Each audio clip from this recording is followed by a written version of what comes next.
जगदीप धनखड़ के रहस्यमय त्याग पत्र को लेकर हर दिन नई बातें सामने आ रही। वैसे तो आधिकारिक तौर पर ये स्वास्थ्य कारणों से दिया गया त्याग पत्र बताया जा रहा है, लेकिन रिपोर्ट्स में खुलासा हो चुका है कि जस्टिस वर्मा के खिलाफ विपक्ष के प्रस्ताव का बिना सरकार की सहमति के सदन में जिक्र करना उनके त्याग पत्र का प्रमुख कारण बना। रिपोर्ट्स के मुताबिक सरकार ने उन्हें हटाने की तैयारी कर ली थी और उनके पास त्यागपत्र देने के अलावा कोई और रास्ता नहीं बचा था। एक वरिष्ठ मंत्री ने धनखड़ को यह स्पष्ट कर दिया था कि सरकार इस पक्ष में नहीं है कि वो राज्यसभा में जस्टिस वर्मा को हटाने के विपक्ष के प्रस्ताव का जिक्र करे। लेकिन इसके बावजूद धनखड़ ने सरकार को दरकिनार करते हुए विपक्ष के प्रस्ताव का जिक्र किया, जिसके बारे में अब कहा गया है कि ये प्रस्ताव एडमिट नहीं हुआ था। अब नई जानकारी के अनुसार सरकार ने जगदीप धनखड़ को अपने त्यागपत्र को टालने का रास्ता नहीं छोड़ा था।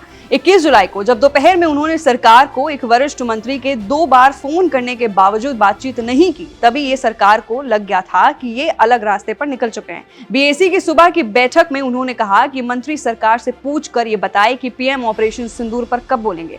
तब इन मंत्रियों को कहना पड़ा कि पीएम सदन में कब बोलेंगे ये ना तो चेयर तय कर सकती है और ना ही विपक्ष। इसके बाद वो लंच के लिए घर चले गए और तब एक वरिष्ठ मंत्री के 2 बार फोन करने के बावजूद ये लाइन पर नहीं आए।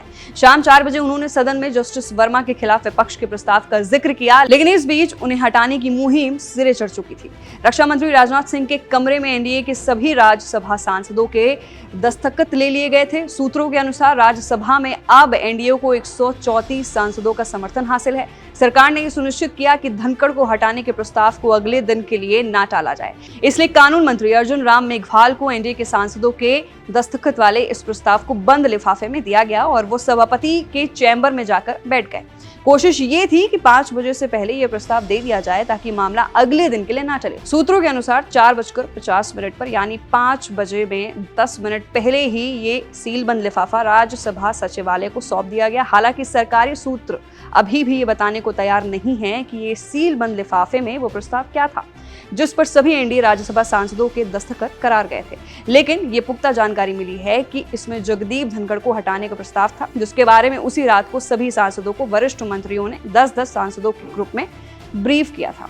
बल्कि मंत्रियों की ओर से सांसदों को यहां तक प्रस्ताव दिया गया था कि अगर वो चाहें तो अपने दस्तखत वापस ले सकते हैं। हालांकि इसकी जरूरत नहीं पड़ी क्योंकि तब तक धनखड़ इस्तीफा दे चुके थे। तो फिलहाल के लिए धनखड़ के इस्तीफे को लेकर ये बड़ा अपडेट है, जहां पर उनके इस्तीफे वाले दिन ही शायद ये तय हो चुका था कि वो इस्तीफा देने वाले हैं। मैं थी आपके साथ वंशिका सिंह और आप देख रहे हैं एबीपी लाइव।